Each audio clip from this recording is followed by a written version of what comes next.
And welcome back to my channel. आज मैं लेकर आई हूँ आपके लिए 2 सक्सेस स्टोरीज़ एंड दोनों ही मेरी क्लाइंट्स की है। तो चलिए स्टार्ट करते हैं। पहली जो क्लाइंट थी उनका एसपी उन्हें इग्नोर करता था, उन्हें कमिटमेंट नहीं दे रहा था बिल्कुल। एंड जब मेरी क्लाइंट ने उनसे कमिटमेंट का पूछा तो उसके बाद उन्होंने बोला नहीं, कमिटमेंट तो मैं नहीं दे सकता। और फिर इस बात से वो उनके एसपी उनको इग्नोर करने लग गए, कभी भी नो कॉन्टैक्ट कर देते थे, ठीक है। एंड बिल्कुल प्रायोरिटी नहीं देते थे। हर जब भी कुछ लड़ाई होती थी तो बात करना बंद कर देते थे, ठीक है। लेकिन now he is obsessed with my client. इन्होंने जो सक्सेस स्टोरी भेजी है वो मैं आपको पढ़ के बताती हूँ। हेलो मैम, एसपी की भी सक्सेस स्टोरी है। एसपी का तो मैं क्या ही बताऊँ ma'am, he is so obsessed with me. पहले जब किसी छोटी सी बात पर झगड़ा होता था तो वो मुझसे नो कॉन्टैक्ट बना लेता था, लेकिन अब मेरे बार बार बोलने पर भी वो मुझे छोड़कर जाता ही नहीं है। बहुत दिनों से मैं उसको छोटी छोटी बातों से बहुत तंग कर रही थी और फिर खुद मुंह बना लेती थी और वो मुझे खुद मनाता था। और कल तो मैम मैंने उससे बहुत झगड़ा किया, पता नहीं क्यों बहुत मूड स्विंग्स हो रहे थे। तो मैंने उसको बोला कि मुझे मैसेज मत करना, तो उसने भी बोला ठीक है, मुझे कसम है मैं तेरे को मैसेज नहीं करूँगा और इस बार मैं नहीं झुकूँगा। तो मैंने बोला ठीक है, मुझे मैसेज मत करना अब से। उसने बोला ओके और फिर मैं ऑफलाइन हो गई। आपको पता क्या हुआ मैम, उसने मुझे खुद कॉल किया, मैंने नहीं उठाया तो वो मुझे एसएमएस करने लगा। तो मैंने बोला कि अब क्या है, तो बोलने लगा कि व्हाट्सएप पर आओ प्लीज़ एक बार। तो मैं व्हाट्सएप पर आई तो बोलने लगा कि कहाँ चली जाती हो इतनी सी बात पर। और मैंने बोला कि तुम तो मैसेज नहीं करने वाले थे। तो बोला कि मेरी मर्ज़ी।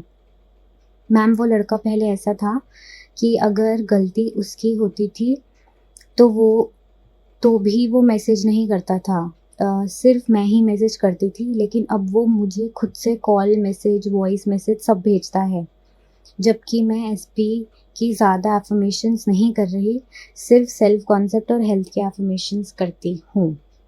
तो ये थी मेरी एक क्लाइंट की success story and I am so happy for her.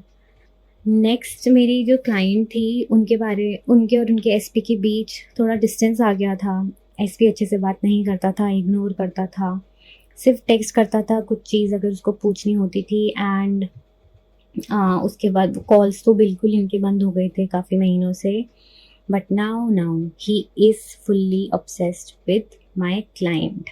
इनसे मेरी बात चल रही थी तो इन्होंने लिखा था, एसपी तो पूछो ही मत क्या ऑब्सेस्ड है, सब बताते हैं। यहाँ जा रहा हूँ, परसों वो अपने फ्रेंड्स के साथ मुझे रात को 3 बजे तक बताते रहे, मैंने ये लिया, कॉल करना, ऑन रहने दे, तू भी व्यू देख, ऐसे करके। एंड उनके फ्रेंड्स बोल रहे थे बस कर दिया कर, कभी तो काम पे सारा दिन कॉल, शाम को भी कॉल। इन्होंने एक इंसिडेंट बताया था कि आज वो एम्बेसी थे तो मैंने पूछा कि पहुंच गए, तो बोले हाँ पहुंच गया, कॉल करता हूँ। मैं नहाने चली गई तो आके देखा मैसेजेस आए थे, तू तो मेरे से भी ज़्यादा बिजी है, मैसेज भी नहीं देखती, कहाँ है।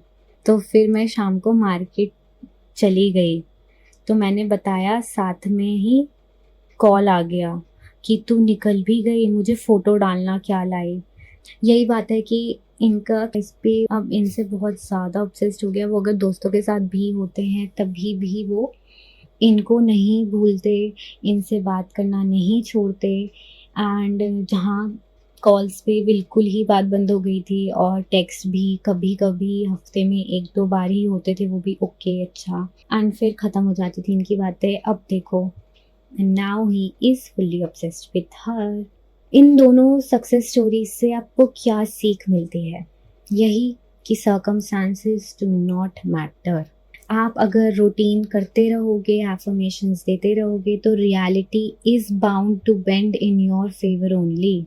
भगवान और यूनिवर्स तो चाहते हैं कि हमें सब मिले जो हमें चाहिए, लेकिन हम ही उल्टा सोच सोच कर वही रियलिटी बनाते हैं जो हमें नहीं चाहिए। और भगवान और यूनिवर्स आपको वही देंगे, वही देते हैं जो आप सोचते रहते हो। वो कोई भेदभाव नहीं करते कि अच्छा ये अच्छा सोच रहा है तो इसको बुरा दे देता हूँ, या ये बुरा सोच रहा है इसको अच्छा दे देता हूँ। जो हम सोचते हैं वो हमारी अजम्पशन के अकॉर्डिंग ही हमको सारी चीज़ों के लिए अच्छा हाँ, हाँ, हाँ, हाँ कर देते हैं। ठीक है? आप यूनिवर्स समझ लो, आप भगवान समझ लो, आप अपना माइंड समझ लो, लेकिन कोई भी पावर हो, ये इनफाइनाइट इंटेलिजेंस जो है, ये आपको वही प्रोवाइड करती है, ये आपको वही देती है जिस चीज़ में आपका फ़ोकस होता है। ठीक है? तो आप में ही डिपेंड करता है कि आपका फ़ोकस है कहाँ? कि आप सोचती क्या हो? आपकी assumptions क्या है? Right? So always try to find good in negative situations or circumstances. हमेशा अच्छा सोचो नेगेटिव सिनेरियोज में भी। Repeat your desire as much as possible and be into that state. Everything will be taken care of. सब आपके according होगा जब आप पॉजिटिव माइंडसेट में शिफ्ट कर जाओगे। जब आपको पता होगा कि हाँ, अगर मेरे साथ मेरी 3D में कुछ नेगेटिव चल रहा है, that means it is my creation. ठीक है, अभी मैं नेगेटिव क्रिएशन मैंने क्रिएट करी है, तो only I can create the positive scenario, right? मैं अपनी लाइफ में पॉजिटिविटी भी लेकर आ सकती हूँ या लेकर आ सकता हूँ, and persist in that positive mindset. तो सब कुछ आपके अकॉर्डिंग होगा। किसी के पास फ्री विल नहीं है, सब कुछ आपकी ही क्रिएशन है, आप ही क्रिएटर हो, and you are the infinite intelligence. आज के लिए इतना ही। If you'd like one-on-one coaching with me, you can contact me by email or DM me on Instagram. The details are in the description box below. मिलते हैं next video में, तब तक के लिए अपना ध्यान रखिए और मैनिफेस्ट करते रहिए। Thank you for listening till the end. Bye bye.